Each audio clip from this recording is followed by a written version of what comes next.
Actually, she's back with another banger. The doc is in the house. Ladies and gentlemen, another Professor Kimya's class is going to start right now. This time we're dealing with an interesting concept. Thomas Sowell. Now, look, I have not been a fan, not a fan, not a fan, not a fan, but I'm learning that you don't have to love everything about somebody to really learn the great things that that person has to offer. So let's see if I'm wrong. Let's see if I can grow. Five things that Thomas Sowell has taught us. Dr. Dennis, it's in your hands. All right. So thank you so much for having me again. And I want us to address what it means as Black people to integrate our ideas.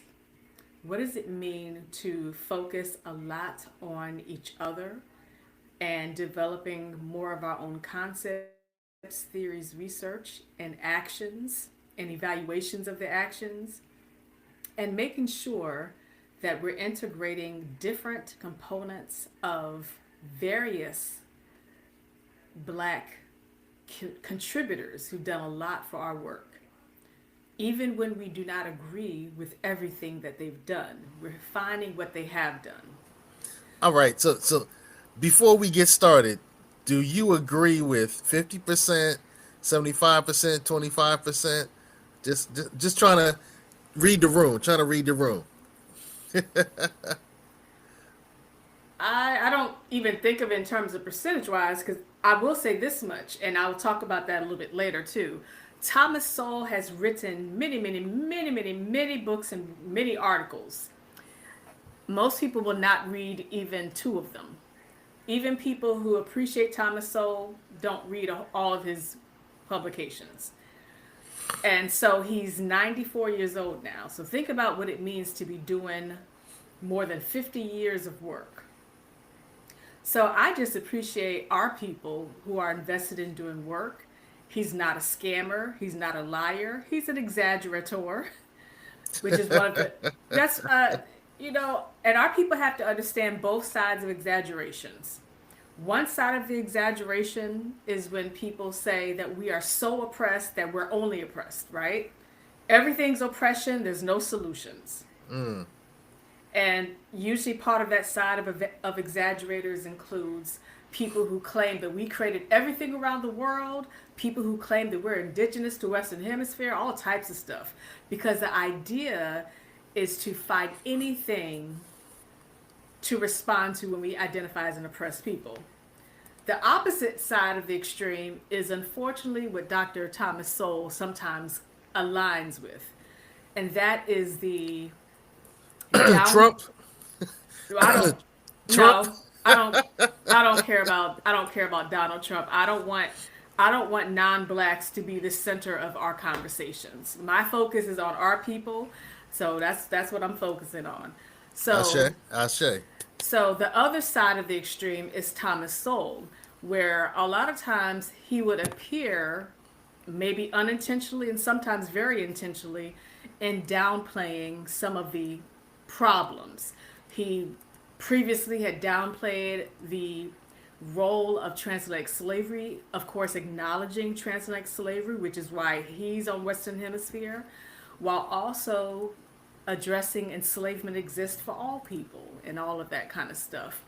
And there are Oh, and there are other instances where that has happened. However, I really want our people to understand that if you listen to a lot of our people, like if you're someone like you and me who goes into different spaces, interacts with different people, locally and nationally and even globally, you'll find that many of our people have some viewpoints that once it's expressed, you're actually kind of shocked.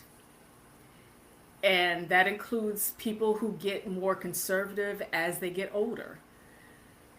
And so I really want our people to stop pretending that all of our people, or even most of our people, have one particular perspective, because that's a okay. false depiction. Yeah, I think that Nelly and Snoop taught us that this week. I don't I don't care. I don't care about them either. Look here, black folks, I'm gonna tell y'all something as Africans. Y'all are gonna have so many distractions. Y'all are gonna have so many distractions. I don't care about any of those people. They have nothing to do with black solutions, black conclusions, black revolution, and black evolution, which is beyond the revolution. I don't care about any of those people. I'm not thinking about them. I'm not going to talk about them. Most people are not going to boycott them, no matter what people say on social media and on these waste of cable news networks. So, black folks, instead of running your mouth about nonsense and unimportant things, I really encourage our people to focus on real solutions and real productivity. All that other stuff, like I post about on social media, these issues are not limited to one president. They're not limited to one political party. They're not limited to one inauguration. So for the black folks who have thought that everything was cool until this inauguration, this president, then you have missed out on centuries of problems that every president has done. Every president. Every president that you thought has done something, you have to understand every politician compromises. Every politician. They put in the good stuff and they sacrifice bad things that you know nothing about because that's not what they advertise for their campaign. They don't put the bad stuff on the White House website as legislation signed. You don't know about Barack Obama and Biden and all of them when they talk about having to negotiate the 1033 program and all these forms of militarization funding around the world, including among African nations fighting wars against each other that are funded through European governments, including Canada, United States of America. All people hear about is the good stuff. So I don't want our people, first of all, I don't want our people to really join these political parties. But if you insist on joining political parties, understand that being an informed voter requires understanding the pros and cons of all of them across the board, across the aisle, understanding that the good things that are done always are a compromise. There's no such thing since the origins of humans that there are decision makers, including politicians, who have made good decisions without promising to negotiate the bad stuff. I want our people to get into the adulthood mindset and stop playing this childish game that these news outlets and social media want you to play. Well, I definitely want to highlight the good brother Emmanuel. He always comes with the fire. Salute, Emmanuel. Hey, Exactly. It's not brother. like he said Hey. exactly. It's not like Snoop or any of them ever claimed to be revolutionaries. They're just rappers, and they tell you all the time they about the money. Yeah. And hey, Beverly, keep listening, Beverly. Keep listening, Beverly. All right. So Doc, I got in the way. No, I'm you going to get didn't. out the way. You didn't get in the way. No, no, no. I mean, I appreciate you because, by the way, remember the DJ holiday, the DJ celebration. So shout out to all the Yeah. DJs this week. So I do want to say that one of my favorite MCs, Steele, General Steele, from my favorite hip hop duo, Smith and Wesson, he actually said something on social. Wait. You went Smith and Wesson? Smith Okay. Smith and Okay. Wesson is my number Okay. one. Yeah, so Black Moon is my favorite hip hop group. Smith and Wesson is my favorite duo. My second favorite duo is Camp Lo, by the way. So anyone who follows me, Okay, anyone who baby, follows come me on on. Baby, anyone who come follows on. me on social media or hears me do lectures and stuff will hear me blend in some don't front, I got you open, some Smith and Wesson, all that stuff. But General Steele, he actually did a walk and talk video that I shared yesterday on social media where he was saying being in hip hop, being an MC does not mean that you are going to become independently wealthy. For some people it ends up that way. But you got to understand the difference between your art and people assuming that you're going to start making money. So that's why a lot of times for artists, we want people to understand the difference between expressing your art versus making a whole lot of money. And also just remember that I just, I sincerely want our people to understand the history of our culture, the history of our artists. And artists are musicians, they're drawings, all types of art. People have different socio-political views. Also, if you talk about collaborations, collaborations will be across the aisle. You cannot tell your favorite politician that they have to collaborate across the aisle if you yourself don't want to do that as well. So it all goes together, and that's a difficult battle, but that's something that I want our people to understand. Yo, So, that's a conversation you're gonna have to. That's another class, Doc. That's another well, class. That's another class. All right, I want to get us back on schedule. oh, Right? well, it's your fault. It's your fault. It ain't my fault. Did I do that? Okay. All right. All right. So now I'm back. Dr. Thomas Sowell, economist. So, although Thomas Sowell is an economist and he's still alive, he does very much historical writings. And he also addresses the role of cultures when addressing the history and the economic outcomes. And so, if you ever read his work, you will see here on the next slide, this is my shared Google Drive folder with Thomas Sowell's work. And some of And it, uh huh. I'll say, and Code Keepers, we're going to make this link available in the show notes after the show. So if you can't link on it right now because it's on this video screen, we'll have that available for you. Give me by tomorrow. Okay, let's go. So this is the shared Google Drive file, folder rather, and it has some of the writings. It has some of the writings from Thomas Sowell. It does not have even a portion or a segment of the book. So I think I might have maybe two of the PDFs of his books that I was allowed to upload. I also have some of my information in that folder, which includes my explanation of human capital, social capital, cultural capital, and also one of the articles in this folder is my father, Rutledge Melvin Dennis, who's a sociologist who actually wrote many, many, many years ago a review of Thomas Sowell. So that's also in that folder. And I hear noise in the background. Is that normal? Yeah, that was dope. I like that. I like that. I like that. Salute Team Riverside. I just had to drop that. You know, you dropped the bomb. Your father wrote many books. He has a critique on Thomas Sowell. So, Yes. But the difference is that Thomas Sowell's 94. He's still alive. My father's 85, still alive, still very active in doing work, including publications. He and I do writings together. My father appreciates Thomas Sowell. He has many of Thomas Sowell's books. He addresses the critiques of Sowell while addressing the contributions of Sowell. And so I will admit that years ago, I was like, man, this Sowell guy, what's up with him?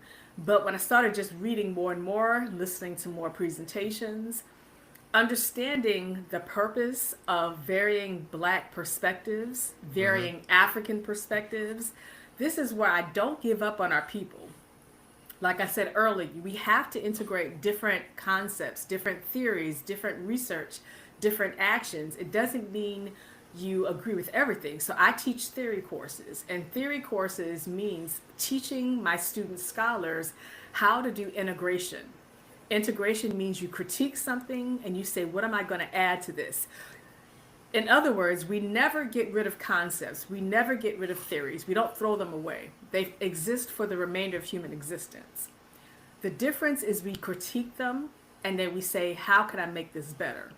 So I want our people to think about this when it comes to Thomas Sowell. And here's why this is very important. As Africans, as Black people, we tend to give up on each other very easily, very quickly. When we don't agree with even one word or one sentence that someone says or someone wrote, we will throw away the book, we will throw away the entire person's existence. Meanwhile, there are non-Blacks for centuries who have been anti-black. They've ignored us, but they've done a good theory, and black folks are dedicated to them. I always use Karl Marx and Frederick Engels as an example. Karl Marx is also a sociologist. Black folks are very dedicated to Karl Marx and Frederick Engels. They see that as a form of radicalism and all that good stuff. And I'm like, well, Karl Marx only focused on Western Europe. He did not think that Africans were capable of an uprising. He did not think indigenous people, the Western Hemisphere, were capable. He did not think that Asians were capable. He thought Western Europe. He then eventually accepted Eastern Europe because of what was happening over on that side regarding communism. But that's an example, though. If you're going to be so excited about a non-black person's approach, and the non-black person did not even care about our people, then I really encourage our people to care about black people whose approaches are very different than what you expected. You disagree with some components of their approach, but you're like, I can pick parts of this and integrate it. The difference, though, is I tell our people, stay away from scammers, con artists, and liars. It's one thing to disagree with somebody, but when they're a scammer and a liar outright, then that's a deal breaker. So it's okay to have deal breakers, but deal breakers are not just because you disagree on everything, okay? I got a question then. So he was a former black radical, became a conservative. Can you be a black radical and a conservative at the same time, in your opinion? Yeah, yes, because that's actually when you look at the origins of black radicalism. You can look at even the forms of Frederick Douglass, Booker T. Washington. These are very conservative individuals who took a very conservative approach. And you want to understand the meanings of conservatism. There could be moral conservatism, people who want traditional values, traditional standards and actions. And it could be financial conservatism, which can be people who just believe that the government should not intervene. And so a lot of times people in European nations, in USA and Canada, they feel like if you're conservative, then that means you have to be Republican and all that stuff. That's because they've really conformed to these very narrow categories. And I tell people, you actually can think outside those categories. Nobody's telling you how to think. Well, I mean, there are people telling them, like politicians are telling you how to think, political parties are telling you how to think. You know, there are schools that are telling you how to think, social media, MSNBC, Fox News, CNN, they're all telling you how to think. But if you want to be intellectual, right? You want to be intellectual, you want to be an active, conscious taxpayer, an active, conscious voter, you have to say, look, I can have these viewpoints and not join any political party. Right. Or you can have these viewpoints and join a political party that differ from the views of many people in that political party. That's why I just want our people to have that wise formation there. So again, Thomas Sowell was a former black radical who became a conservative. Now, he did not become a conservative in the same way that Eldridge Cleaver did. So if anyone's familiar with Eldridge Cleaver, he became a conservative Republican after he had traveled abroad and he saw that communism was actually quite anti-black and it was quite government control, contrary to what people were reading about and preaching about. It was something that he was like, oh no. So unfortunately, Eldridge Cleaver took his black radicalism to become a conservative Republican, and he took a different twist altogether in other ways, which is why for my courses, I don't use Eldridge Cleaver's book, which I do have the book. I use Kathleen Cleaver and her writings instead. And of course, Kathleen Cleaver is an attorney. Okay. All right. Okay. So former black radical, he became a conservative. He does not align with any political party. So you'll see that during these presidential elections, you will oftentimes see him writing advice to a political party. Like usually it's writing advice to the Republican Party. So people are often shocked when they see Thomas Sowell writing advice to the Republican Party. But you have to understand the Democratic Party is not going to be receptive to any advice that does not just depict people as oppressed and victims. I mean, the Democratic Party is not seen as like solutions based, really, in terms of black people, especially. They see themselves as the saviors, right? So that's another issue. So someone like Thomas Sowell would not waste time pretending that the Democratic Party will take really good feedback and make changes. So Thomas Sowell takes it a lot of times in writings to the Republican Party. What Is needs to that be your changed? position, or is that something that he stated? Well, that's something that's an unequivocal statement, regardless of that's why Thomas Sowell sends information to the Republican Party. I mean, no, seriously, that's why. Like any political party that wants to make economic changes and attract a certain audience will be receptive to advice, right? I'm just Demo- saying. I'm just wondering if it's something he stated, or is that your opinion on the situation? it's a combination of both. I mean, that's one of the Okay. common critiques of the Democratic Party in particular. Republican Party has its own problems, but the Democratic Party's problem is that they assume that they have everybody on their side. This is why I tell people don't tell anyone to vote blue no matter who, right? Because I tell people you better vote across the aisle. Don't just vote for one political party in that platform. Okay. But you can't give advice to any group that thinks that they've already got the black vote, right? Now, I like the fact that he's involved with a think tank. I think we should create a think tank. We may set up Well, the Professor Kimya think tank. no, I cannot stand think tanks. I'm gonna be honest. I can't stand think tanks. Oh, So yeah. So sorry, I'm leaving you by yourself in that one. Think tanks are they share a lot of knowledge, but I tell people I actually do actions as well. Like I do community work. So it's wonderful to think, it's wonderful to talk, it's wonderful to have meetings and writings, but my writings are designed to actually reach people and to actually be involved in the actions. So think tank okay. will just not be my setting. Hit me up when I'm like 80 years old, and I might rethink it. Okay. All right. By the Cool beans. time give me 40 years, and I might be ready to just think about it. Okay. Cool beans. Yeah, all right. So that's one critique of Thomas Sowell is that now he's a writer for Hoover Institution, and that's Stanford University think tank, and they look at different policies, issues of economics, and so forth. So when you go to their website, it's Dr. Thomas Sowell on there, and it shows the overall explanation of what the think tank does. So a lot of his recent publications are through the think tank. So he has not been as involved as he has previously because, of course, he's now doing it through the think tank. All right.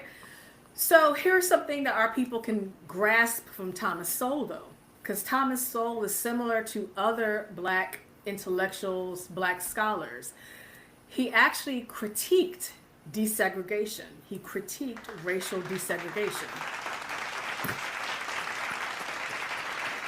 I'm a I'm about to fight you for these sounds. I'm about to fight these sounds.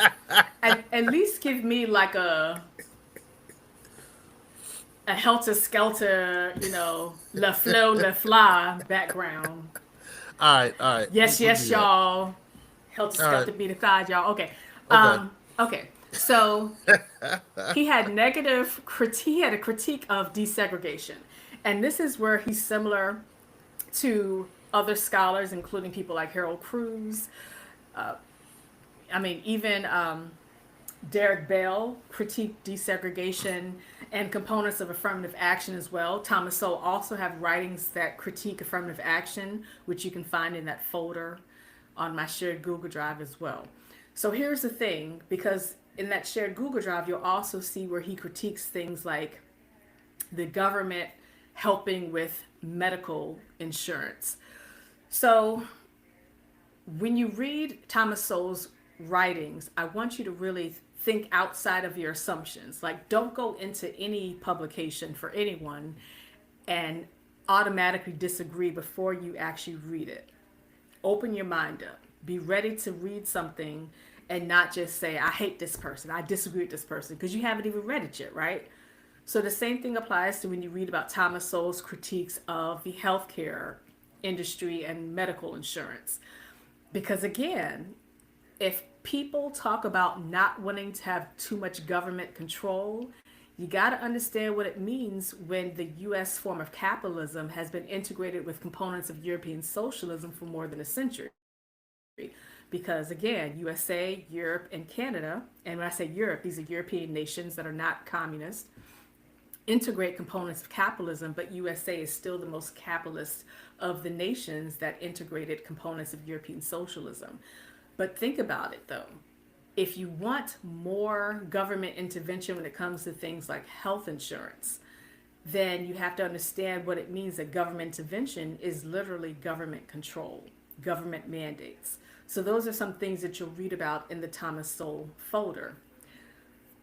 And that includes when he assessed affirmative action. Affirmative action, you can disagree with his assessment there, but just think about it in the component of, do we really need government intervention? Because as you notice, and Derek Bell addressed this as well in some sense, when the government intervenes, it means that these things are forced into policies, forced into laws and actions. And by the way, white women, and particularly white people with disabilities, but white women in particular, have been the biggest recipients of affirmative action since the 1980s. So that's an example that something can sound so important because we talk about how it opened the door for black people in particular, because affirmative action, just like when we talk about hate crime legislation, it was presented for black people, African Americans specifically. But as with almost everything that we present for our people, there's a trickle down effect, of course, that impacts everyone in a good way oftentimes. And oftentimes that trickle down effect that impacts everyone else sometimes surpasses the impact that it's supposed to have on our people. So that's one of the critiques of hate crime legislation and affirmative action. So then the question is, we have this affirmative action, but changes are not really happening like we assumed they would happen. All right, I'm about to have you turn all of this off, okay? Yo, this is Black Moon. I know, but you gotta turn it all off. I need our people to concentrate on what I'm saying right now. Okay. All right. Go ahead, Doc. And you know, Black Moon is my favorite group. Buckshot. You know, and by the way, Buckshot was beaten over his property that he owns, but thankfully he's recovering. But Okay. All right. So, okay. what was his minimization of black problems? Okay. I want to jump down. No. We can't jump down yet. Okay. Hold on. All right. Well, you're the professor. I'm the student. All right. Okay. Go ahead. Since you're up to interrupting with music and stuff. Okay. So again, when you into the shared Google Drive folder that I have up there, you'll find the Dunbar High School example that Thomas Sowell used. And when Thomas Sowell addressed Dunbar High School, he looked at that as a wonderful example of blacks being segregated and therefore having to form our own resources. Now, that does not mean that Thomas Sowell was a black nationalist back then when he wrote this piece, but instead, it's an example that you can look at when you talk about Septima Clark, Harold Cruz, Du Bois, Marcus Garvey, and other people, including people like myself. What does it mean when we have to create our own? What does it mean when we have to self-develop as individuals and as black collectives? Because it's not going to be done for us and delivered to us, and we're not going to be able to go into these other spaces to get it. And we can think of many examples, like when we speak of our black elders who are now in their 70s, 80s, 90s, 100, they'll tell you that if they come from a black community, like they always saw black people, they know what it felt like to be segregated. And a lot of times they didn't see anything wrong with it as long as nobody was messing with them, as long as they were able to grow their own food or have their own stores, have their own bank even, have their own schools. The idea was that they're developing their own economic plan, their own school materials, teaching each other, reaching each other, helping each other, and not looking for a savior, outsider to do that for them. So this is one thing that Thomas Sowell addresses here. That's one of the problems of desegregation. When you say, okay, you all can come into these white schools, you all can get on these school buses. We're going to send the school bus to that predominantly black part of the city and bring you over here.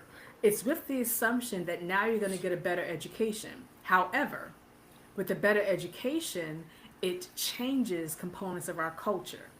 And it also reduces the tendency of meeting the needs for black children and black adults. Because again, it's no longer that center focus on our people. Now you're in this space. And you'll see that in various schools, including my brothers and I are products of predominantly black Richmond Public Schools, K through 12. And what does it mean when you all of a sudden say, we're not just going to address our culture, our learning process.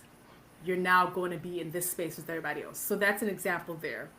So this is where Thomas Sowell also took a global approach. So you'll notice that most of his writings regarding economic development and cultural development are a global economic approach. So it's looking about around the world. And we talked about cultures, he's comparing cultures. He's talking about various racial and ethnic groups, which I'll talk about later.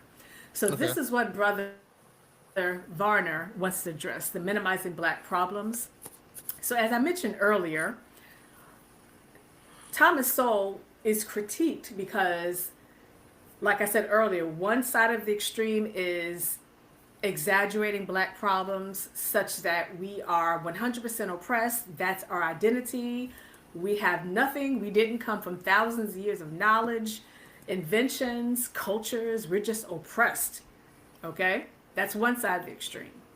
The other side is people similar to Sowell, perhaps, who say that the oppression is not as much as we claim it is.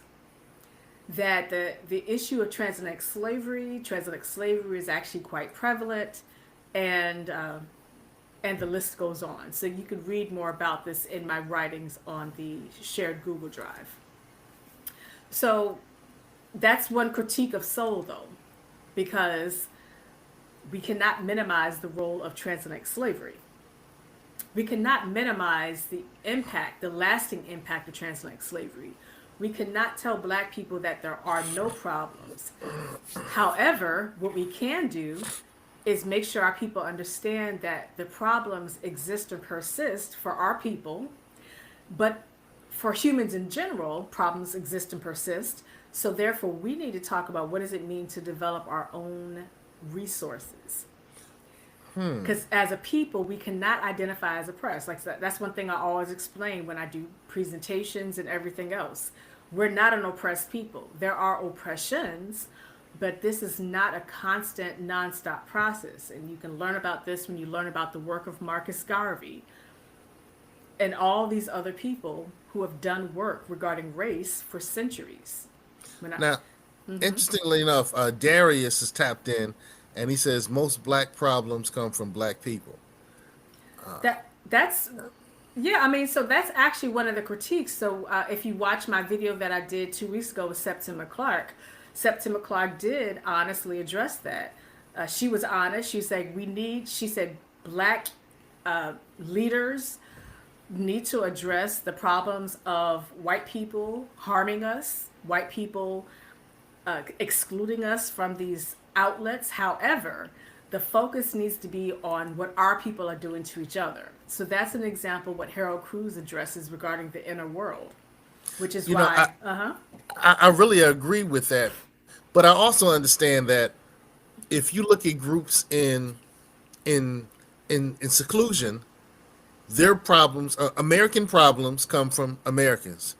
All right, if you look at church problems in the church, they come from church folk, people who attend church. If you look at the problems that we experience in hip hop, those come from hip hoppers. That's just natural. That's how things are. When so I understand why people would get upset with Dr. Sowell. Is he a doctor?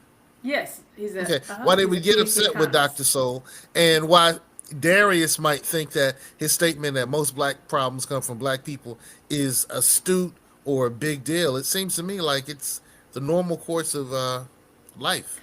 So here's the thing. So of course I'm a criminologist as well with a criminal justice background. So when we talk about crime, victimization, and offending, most crimes are done by people who know each other, people who are family members, or they're some in the same settings. So most people are in very racial isolated settings. Therefore, white people are most likely to abuse white people. Black Hmm. people most likely to abuse black people. Asians most likely to abuse Asians, especially of particular ethnicities and nations of origins and languages. And so that's a fact regarding crime and victimization and offending. So if you're looking at it in terms of abuse, in terms of decision makers, like we can talk about the role of medical and health professionals. It's very common for our people to say they want a black doctor, a black dentist, a black gynecologist. Like black men who we encourage to get the prostate checked, we say, you know, there might be a black man doctor who does prostate checks. However, one thing we always have to understand is that a lot of our people, though, are so invested in trying to save their career and will risk us to save their career. So that's another example of how we can address the harms that we do to each other. Because Yeah, you'll notice sometimes that our people are not as tolerant of each other as they are of everyone else. Like they're fighting everyone else's problems. They're fighting causes for everyone else's issues who are not black. And you'll I just just notice. saw that today. Uh huh. Man, it blew me away. Right. Mike or Michael Moriat, I can't think, the brother from the Urban League, the guy who Uh was the president of the national president of the Urban League. They had him on the TV and he was talking about, well, this group and we got to fight for this group and we got to fight for this group because we're all interconnected. And I was like, dude, Well, I mean, here's the thing. So one thing, remember, blackness includes all types of identities within blackness. Like we talk about as right? Africans. Africans are thousands of years of different genders, different sexualities, different body types, different disabilities, different spiritualities, different religions, different everything, right? And Africans have also been trailblazers for thousands of years of human justice, human rights. So, as black people, racially, we're the trailblazers of racial justice for various people who are not just us. Like when we look at the founding of the NAACP with co founders Ida B. Wells and W.B. Du Bois, eventually the National Association for the Advancement of Colored People included people who are not black who also needed to be helped. And also, when Du Bois wrote his Brownies book, which I also have that on my shared Google Drive, when he wrote that book, it was always only for black children. And then eventually, he included non black children, just based on this premise, though, that you understand the central focus is on people, but that we are just very generous to include other people. You can look at the Black Panther Party, and I'm talking about the original Black Panther Party that did not get lost in all the other stuff to waste time, but I'm talking about the original form that had the soup kitchens, that had the clothing giveaways, that had the discussion groups where they actually would debate to form knowledge beyond just this cult following of having one belief system. The Black Panther Party used to actually have medical trucks on the corners of streets. They would have medical professionals, including nurses, testing for blood and all that stuff. The Black Panther Party did their services, including the soup kitchens, for people who are not black. The whole idea was poor and working class. Because if you're looking at a socioeconomic emphasis there, the idea would be to include everyone who's struggling, and that includes our people. So that's just something to think about there. The emphasis on class includes our people, but it's not limited to us. Understood. Understood. All right, let's go back. All right. So like I said, the minimization of black problems is a critique of soul. And this is just where I just make sure our people understand we have to have a balance. We can't exaggerate black problems. We can't make our problems be our primary identity and pretend that most black people do not wake up thinking about problems and go to sleep thinking about problems. I mean, there might be some individual problems, family problems, career problems, but the average black person is not thinking all day, every day about oppressions, because that's something that we've most of us have been socialized through our families and our black collectives to learn how to create balance. And we can think about that in terms of uh, notions of dueling identity, the veil, the mask that Paul Laurence Dunbar wrote about, that Du Bois wrote about, and also Sam Greenlee's The Spook Who Sat by the Door. And so we just have to understand that as a people, we don't necessarily just constantly think of systemic oppressions and institutional oppressions and all that stuff. Because when you keep preaching that to us, you can't be shocked then when our people are thinking that there's no solution. So I always tell our people, stop doing the revolving door of oppression. We already know problems, right? So let's talk about some solutions, or else you can't be shocked when there's no solutions. We can't blame outsiders for a lack of solutions for our own people. Because if you keep preaching to our people that we have problems, but then when it's time for solution creation, you disappear, then that's the problem for our people. That's not the outsiders doing that. That's us doing that to each other. Okay? So this gets to the next critique of Sowell. Sowell is critiqued a lot of times for not presenting solutions. So when you read his writings, his historical writings, you can read his economics books. He wrote a lot of economics books. He oftentimes would not address the solutions component there. So whenever he's interviewed about that, and you can find interview recordings, he'll just say, you know, solutions are not my role. My role is not to present solutions. My role is to say, here are some concerns, not just for black people, but just we're looking at a global comparison and just overall issues, and other people can fit those solutions. So I understand where Sowell's coming from regarding that. Um, Again, I like to focus on solutions, but I also appreciate people like Sowell who put down information, and it's up to us to pick it up. Harold Cruz was similar in that Harold Cruz built from Du Bois's cooperative economic suggestion, and which was also similar to Booker T. Washington and Marcus Garvey's extension of Booker T. Washington. And what Harold Cruz did is he presented those concepts and that theoretical foundation that he wanted our people to have for a cultural and political framework. Now, Harold Cruz was honest and said he will not be involved in the actions part, but here's the proposal for solutions that other people have to put into actions. So just keep that in mind when we're talking about Thomas Sowell not presenting solutions. It's actually very common for our people to have a segment who are thinkers, they're writers, they're presenters. And again, Thomas Sowell comes from a background when he was young of being a black radical. And I'm going to be real honest right now. Many black radicals who are part of these black radical organizations, the question for solutions is sometimes very unclear. And that's for various reasons. So I'll just end it there on that one. Okay? All right, the next bullet point here. Okay.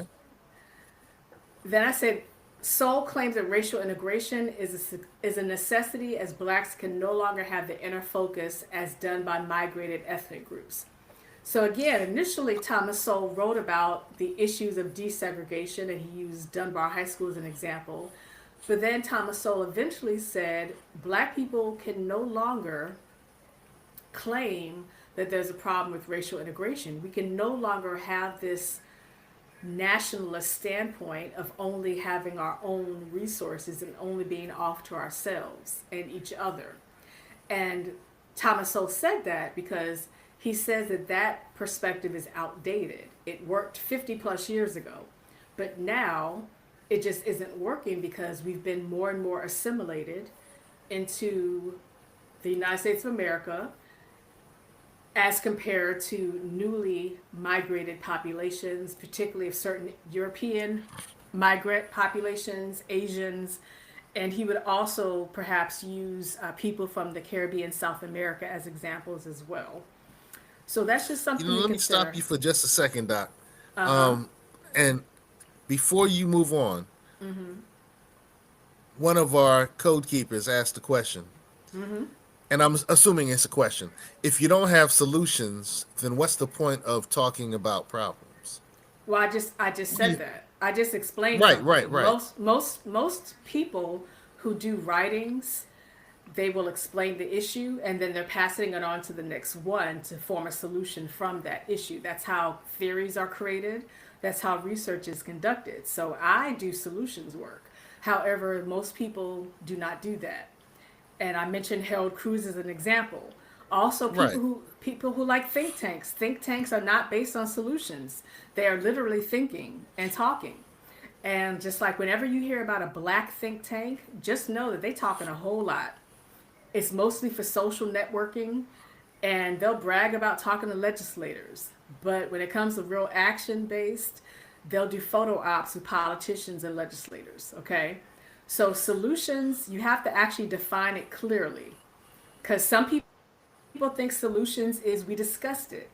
Some people think solutions is they created a theory and they put it into research and now you have to put it in action. I think of solutions as a combination of all of that, and then that's when I provide community resource tables with resources for health, education, economic development. So for me, solutions are Okay. something that's visible. However, I'm not too mad at people who don't see it like that, because as long as you provide me the resources, I'll present it in a visible manner for our people. Okay. Well, I thought that was interesting because you had kind of tapped into that in your discourse earlier. Yep. I would answer very differently. And, my answer is pretty simple. My answer is, one hand washes the other, both hands wash the face. Everybody doesn't do everything.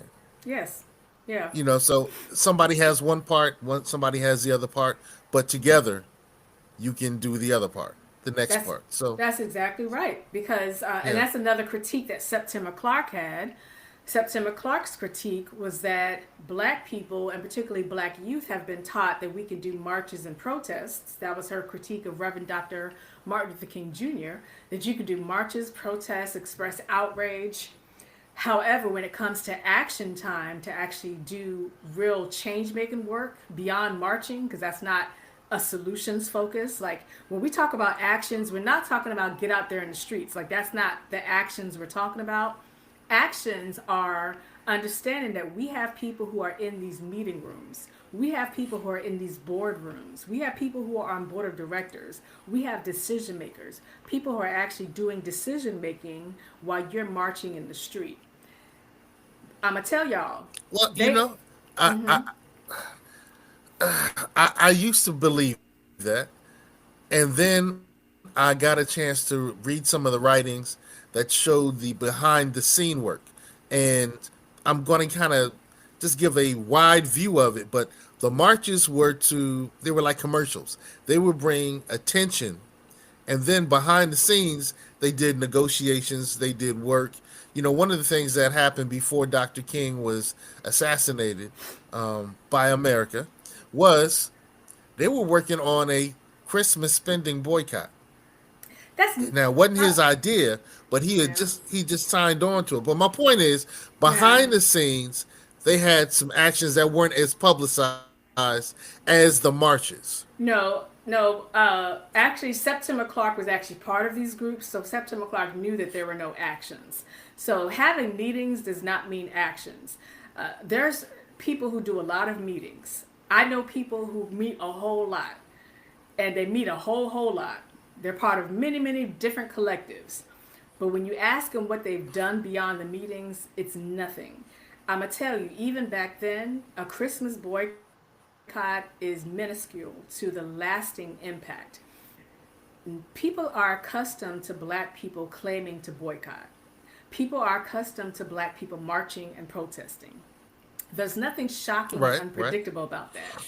Also, I want black people to remember when you talk about a Christmas boycott or any other boycott, if you don't shop there anyway, it's not a boycott. I always have to remind our people of that. Because our people have a tendency to, what's true? Like people tell me, they're like, Dr. Yeah. Kimya, you're going to protest and boycott this place. I said, I never shopped there. So I can't boycott it. I never spent money there in the first place. Y'all boo boo the fool for going there in the Right. first place. Like y'all wasting money, and then y'all think that not going there for a month is gonna mean something. You know? So that's one of the Well, I, critiques. I would say with the civil rights organizations and SNCC and some of the other groups, it's a lot more than what we saw on the surface. And Well, I'm not demeaning what September Clark said, because she gave some great insight. And I think some of the reasons that some of the actions happened, like when they compelled the president, the sitting president, to give legislation, that was probably in response to some of her critique. right, because again, making a plan for something does not mean it's actually happening. September Clark and them spent actual time in the communities beyond just giving speeches. It's like, what are you actually doing? Because we're talking about civil rights leaders. You can't be a civil rights leader. We can't have masses of civil rights leaders, mostly black men, and then we don't see y'all anywhere when our people are doing soup kitchens, clothing giveaways, teaching people how to read, and all that stuff. We don't see y'all, but y'all are all over these meetings and doing speeches and doing sermons. So that's the difference in terms of how you're represented versus the actions that have results. Because I can tell people, actions have to have outcomes. If there's no results beyond saying, I did it, and you checked it off the list, that you could have sat down somewhere. We need some real outcomes. What is it going to mean, and how are we going to do follow? How I are we going say to do that. follow through? How are we going to do I follow say up? that. Okay, so that's what it means to have these actions based. So not everyone's going to do those actions. So Okay. this is where we say that it's okay to not be the action based person. Say, I'm presenting this, and you all take it to the next level. Treat it like a race. It's a long lasting race, right? We're on the racetrack.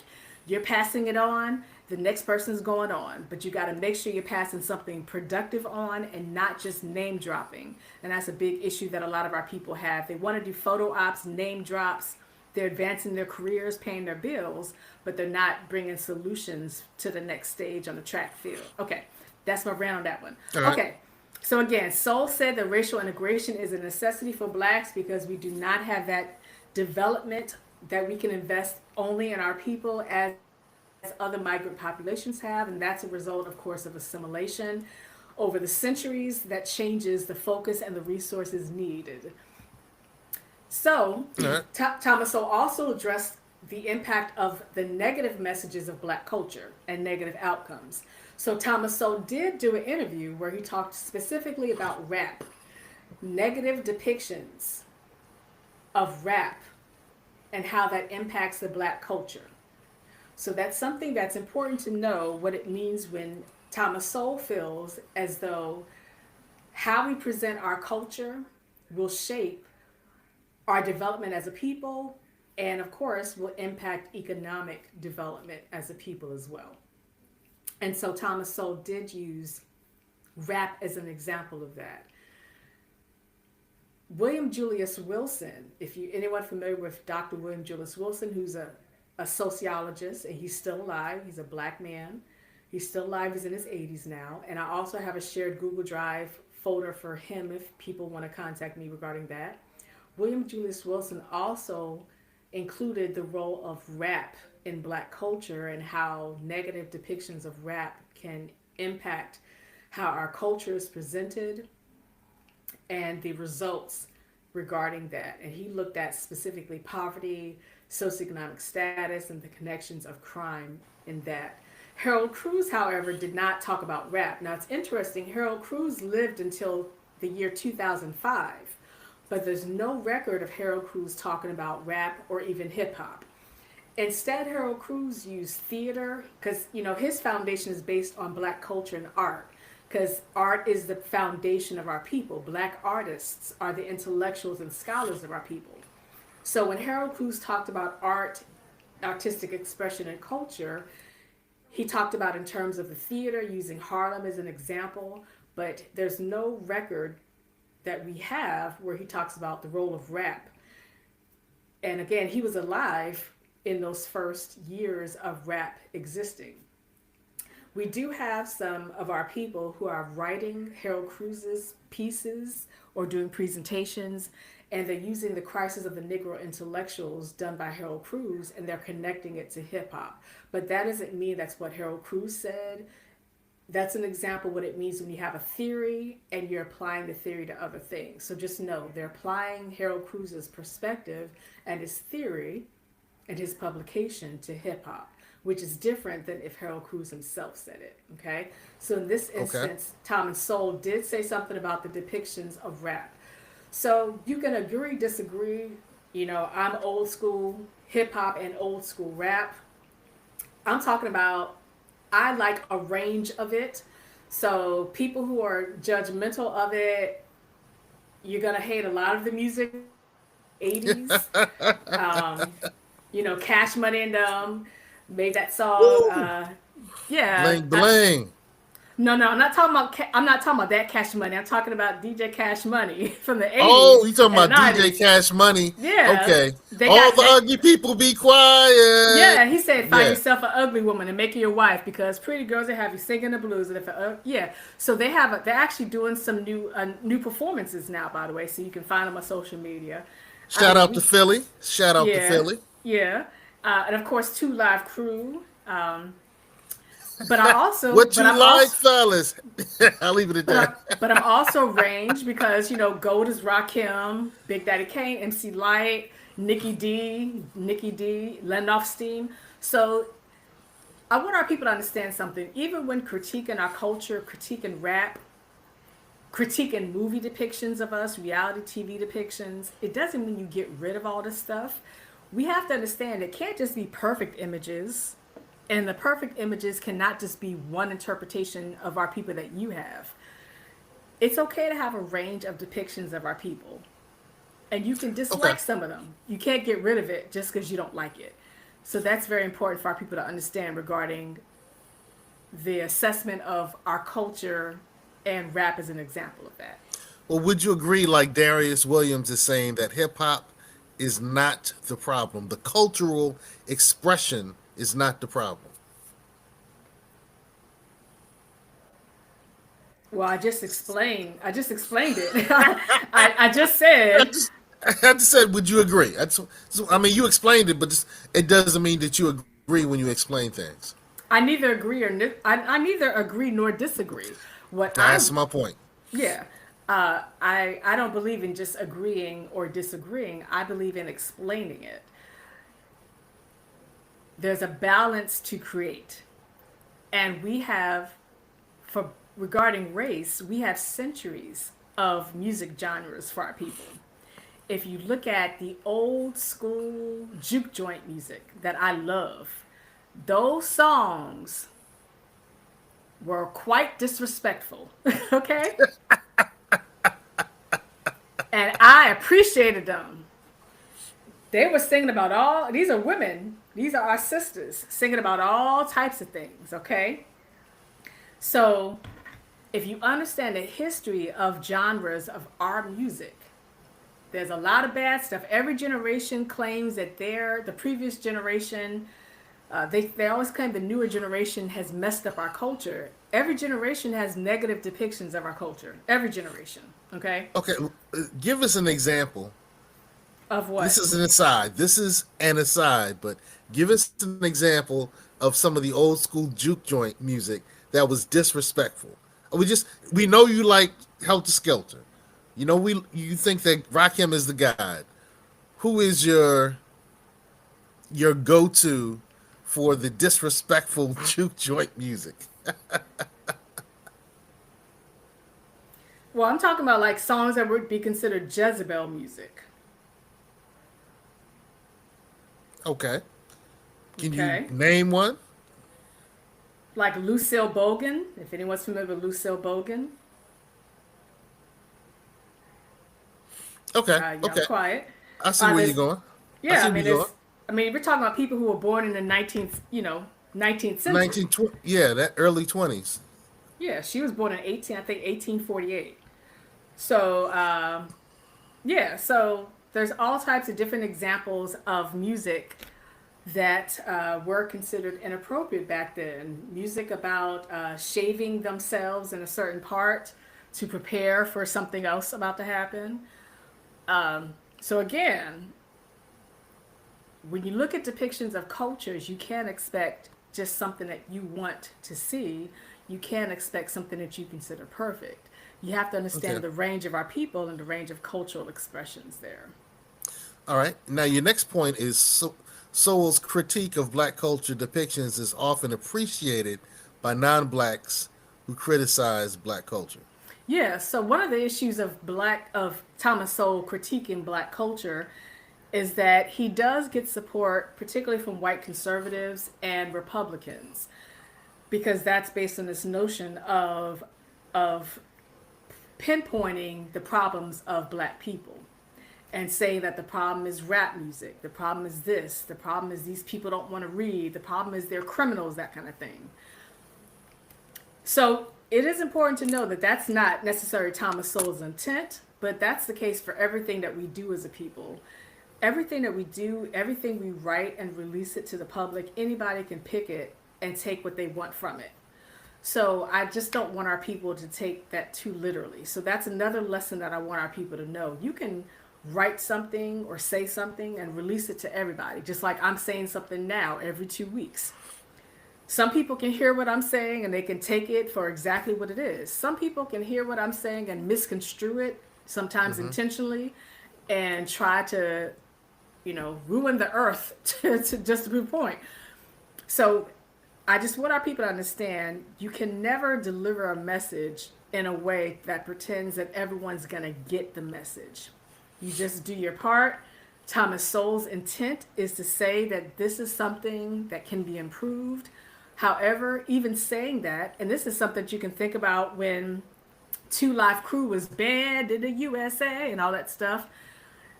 Again, you can get the point of saying how we can improve depictions of our cultures while also understanding that there are non-blacks who will agree with you. I mean, we can also look at it in terms of white liberals and white radicals. There are white liberals and white radicals who I've been around over the years in different cities and different states. And when they hear me listening to old hip hop, I'm listening to Helter Skelter, I'm listening to Boot Camp Click, and they don't like certain lyrics. And they want to tell me about my culture, right? They're like, that's a horrible depiction of so and so. And I'm like, well, first of all, being a white liberal or white radical does not give you permission to give me input on my culture and my depiction and what I celebrate. Like, I will listen to what I listen to. You don't tell me Right. what language, you don't tell me any of that. So that's just an example that it's very typical for non-blacks to think that they have to intervene and give insight on this. But I want you to think about it from a Thomas Sowell standpoint. Now, another thing is that Thomas Sowell does a lot of the interviews and publications for outlets that are conservative and predominantly white. He does that because, unfortunately, most black interviewers and sources for publications are not open to differing viewpoints. And that's very important to understand. Our people have many different viewpoints. But if you go based on a lot of the media outlets and the publications that you read regarding race, you will think that all of our people had a meeting and agreed to only believe one thing. It's true. We Yeah. always joke about this, the black town hall meeting, right? Right? Yeah. I Or a hate the cookout. Yeah, I hate it. I hate when people say we're not a monolith. We're not a monolith, but in that sense, we're depicted as such, and sometimes we are to blame for doing that because it's like we want to be seen as a wide span of people with different cultural components, different belief systems, different socio-political views. But when that's presented as such, we then are like shocked that that's been presented as such. So we can't have it both ways. So Thomas Sowell has a difficult time publishing and speaking to black audiences because our people, despite our people, generally speaking, being quite conservative, including religious conservatives, and this is around the world, this is not just the United States of America, our people will deny that conservatism when put on record. But when you talk to our people, and including black elders, you'll hear some viewpoints that are actually quite similar to what Thomas Sowell is conveying there. And a lot of these black elders will explain that they had a different viewpoint when they were younger. But as they've gotten older, they've seen different things. And now they're just tired of certain things. Understood. Understood. So However, like you I said, will end there. Yeah, okay, yeah. Like I said, however, his viewpoints are not as different from other black people's viewpoints. His viewpoints don't match all of my viewpoints, but that's why I integrate components of his perspectives with my perspective because that's the theoretical integration for black solutions. So, although I don't agree with everything he said, I don't pretend that what he's saying is not black. And here's an example of that. Sometimes I've heard black people say Thomas Sowell is not really black. He's a black man, okay? He's a black man in his 90s. He came up in a time where being black radical was very difficult, okay? You could not just say you're a Marxist. You could not just go on TikTok and, walk around talking about black radicalism and all that stuff. So he's a black man. I don't want our people to ever try to negate or erase or downplay people's blackness and his black manhood because his views are different from yours. Because, again, like I said already, if you talk to a lot of our people, including some Pan Africans, some black nationalists, and some African nationalists, you will hear some viewpoints that are shocking to you if you're in an open space where people feel like they can convey the viewpoint to you without being judged and without you closing the door on them. This is why I encourage our people, do not close the door on each other. You can express disagreements, you can express debates. I love debates. Debates are actually very healthy and productive for our people because that's actually how we learn together and we build concepts, theories, research, actions, and involvement together for black evolution. But it can't just be disagreeing with each other and then everything's a deal breaker with every black person.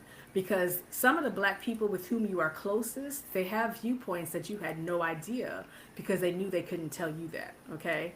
So that's just something that I want our people to think about regarding Thomas Sowell. You might read one of his books and disagree completely, and then read something else and agree completely. So that's one thing I tell people. You might disagree with what he said regarding the history of race, but then you'll agree with his economic perspective. You can't, Ashe. you gotta see how to integrate it and take parts, and don't be so quick to abandon our people. Yep. All right. So, class, we just had another great workshop. Think tank. No. Class with Dr. Kimya. And I'm telling you, I hope you took notes. I hope you took notes. We had some great conversation. We learned a lot. And I think this is the best way to go out. Doing it like this.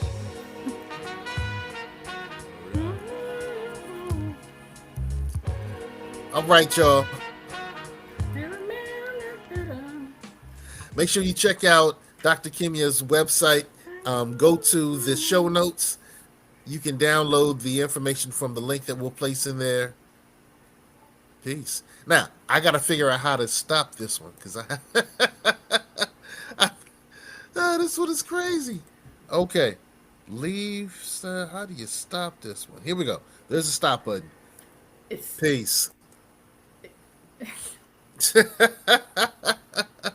Oh, we have it's five. still recording.